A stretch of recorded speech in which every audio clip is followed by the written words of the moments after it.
Welcome, beautiful Saggies, to your timeless reading. Whenever you come across this video, there may be a message in here for you.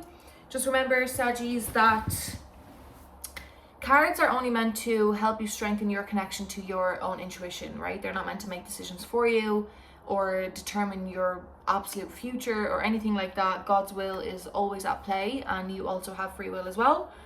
So don't give your entire power away to a reading, right? That's very important to say. I pulled cards for you already, oracle cards, and I might get some tarot now in a minute, but the main message is trust and surrender. And what are you trying to control? We have, how can I be more flexible right now? We have, how can I surrender more in this moment? Am I in my head or in my heart? And here we have, how can I deepen my trust right now? And on the back it says trust and surrender. I want to read you out some of these, right? How can I be more flexible right now? What are you trying to control? Maybe it's time to let go. Let love move through you today and trust the outcome will be for your highest good. Today's soul action, remind yourself all day long that you are safe, that life is happening for you, and that you are not alone. Then do some yoga. Right?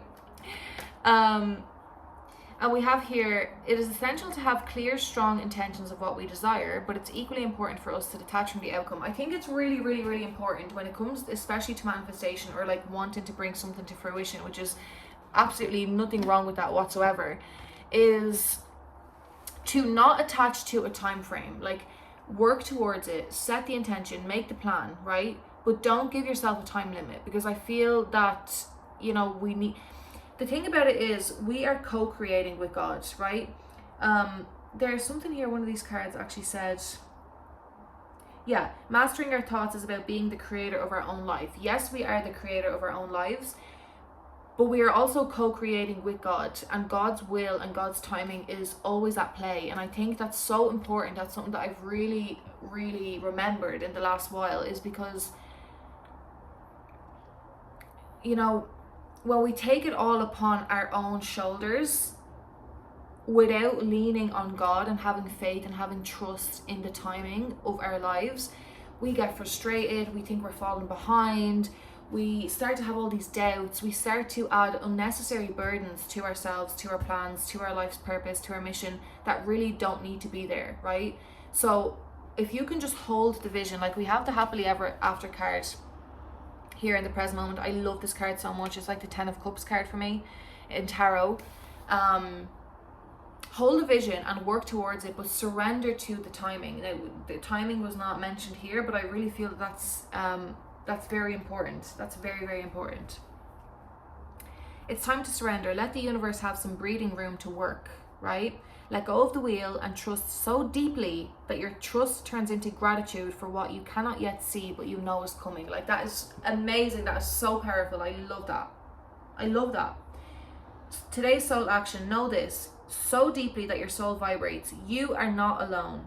Your life has a purpose, and the more you surrender, the more God can produce miracles in your life.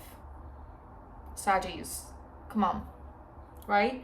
Today's mantra, I surrender, I accept all that I cannot change, I release the outcome, and I joyfully trust the process.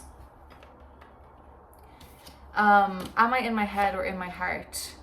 The mind wants to make plans, the ego needs a certain time, the ego needs, like, you know, to understand the conditions, the ego needs to understand all the plans and all the steps, and we need to bring ourselves back into our heart.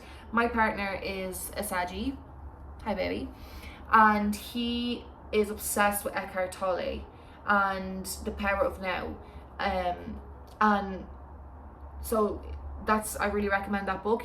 You can listen to the audiobook on Spotify, or you can obviously read it or whatever, and like the basis of that entire book is to say that there only ever is the present moment. Like, there only ever is the present moment. I actually seen a video on TikTok earlier as well of somebody talking about some book from back in the day, a couple of years ago now, a couple of 100 years ago maybe, of a certain demon that, right, he was like channeling a demon, and that the demon said that, or the devil or whatever, said that how to make mankind suffer is to make them focus only on the past or on the future, never the present moment. You know, that's how you keep mankind suffering. So that's really important. That's a very strong message coming through. Detach from the time, detach from trust and surrender. Let go of the wheel. You can trust. You can trust yourself, trust fully in yourself and your capabilities and your abilities to make create the life that you want to create. Trust fully in yourself so that you can deepen your trust in others. Trust creates safety, and when we feel safe, we feel unstoppable. Beautiful, beautiful, beautiful, beautiful. I pulled you 2 cards from the animal, what's this deck called? The Wild Unknown Animal Spirit. You got the Gazelle and the Earthworm, right? The Gazelle card is beautiful too. These are both 2 beautiful cards. Excusez-moi. Let me drink some water. The Gazelle card is beautiful. And it also talks about, I'm going to read it to you. But it's exactly what we're saying, which I absolutely love. It says, heightened awareness and ability, vulnerable. The Gazelle represents supreme grace. With every move, this awe-inspiring beauty emits sophistication and elegance. Gazelle personalities are often hyper-aware of their surroundings, bordering on hyper-vigilant, and this can inhibit them from enjoying the beauty they've spent so much energy cultivating. With the happily ever after card, we're always we just tend to focus so much on the next thing and the next thing and the next thing. The power of now. No more worrying about all those predators out there in the wild. When this card appears, it's time to get back to the present moment. Sit down, find your breath, and acknowledge the bounty that surrounds you. Let it nourish your gentle spirit. When in balance, graceful, perceptive, artistic. When out of balance, food allergies, insomnia, racing mind. To bring into balance, yin yoga, a cozy home, and good food. Beautiful. Beautiful, beautiful, beautiful. And I'm going to read you this Earthworm card as well, because this also is about, well, this is a bit of a different message, but if you're distracting yourself too much to the point that you're actually not, you're focusing on other things in order to not share your gifts, because this is a card about gifts and creativity and your talents, really, that you're here to share. Earthworm. Shy, hesitant, reluctant to share inner vision. We have all felt the woes of the earthworm at some point along the way. The earthworm indicates a newbie or novice working to establish confidence in a new field. Others around you may seem wise and experienced, but it's important to remember that they once felt earthworm energy too. This card is a reminder not to be intimidated or lose hope. Mastery takes time, and you're on the right track. Besides, rumor has it, a beginner's mind offers the most valuable insights. When in balance, earnest, intelligent, valuable. When out of balance, self-conscious, apprehensive. To bring it to balance, speak up and risk embarrassment. I'm going to get some tarot. I'm not going to go too much more into it. I think this is a beautiful, beautiful reminder to enjoy what you've spent so much time, that dog literally just never stops, to enjoy what you've spent so long cultivating, as the card said, to just take a moment to appreciate where you're at, because, you know, your past self only dreamt of being where you are now at some stage of your life. And to really enjoy it and to just let go of expectations of time frames. I want to see, does the tarot have anything else here before we leave it at that? The Fool, 8 of Wands, Knight of Pentacles, and the 9 of Swords. Yeah. Oh yeah. This is heavy Virgo energy and Sagittarius energy with the Fool.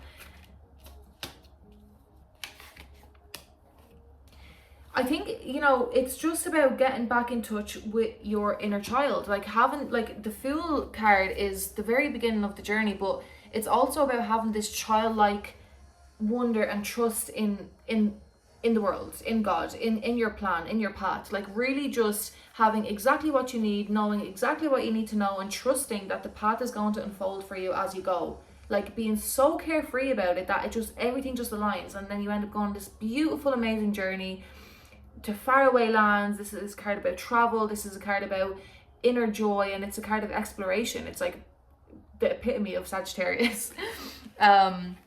We have 8 of Wands, Knight of Pentacles, and the 9 of Swords. So this is heavy Virgo energy, is a card of, this is speaking up, risking embarrassment, communications, messages coming in, but having conversations or having something to say. So there's some anxiety here about this. There might be some mental energy, again, as the card said. Are you in your head or are you in your heart? But things are moving forward. Like you're moving forward regardless. If it's just one step at a time, like the Knight of Pentacles is a pretty slow moving energy, but very detail oriented. Kind of contradictory, because these two, you know, the Knight of Pentacles is like so reliable, so hardworking. No, but this is actually beautiful. That's exactly what it is, right? To have these two energies about you in balance, being very hardworking, reliable, confident, shows up, has a plan, is sticking to the plan, very, very committed to the vision, but also having this childlike wonder and this childlike energy, because it's so important. And we're coming into Leo season, and Jupiter's in Leo right now, so it's heavy on the Leo characteristics. And that's going to bring the creativity out, the dreams out. Yep. Okay, I'm going to get a little...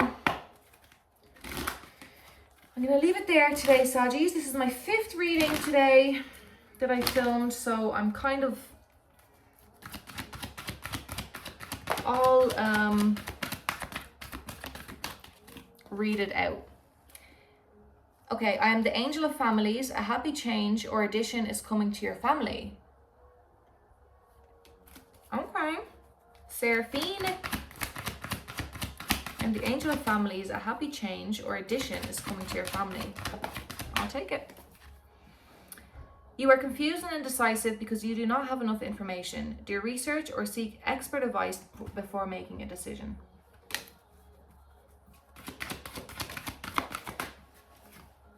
As you honor and follow the guidance of your heart, prosperity is coming to you now.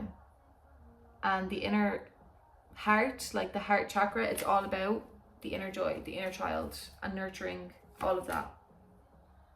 Okay, Saggies, that is all that I have for you today. If you enjoyed this reading, please like and subscribe. I'm trying to make it to 1,000 subscribers before the end of the year, and I'll see you in my next video.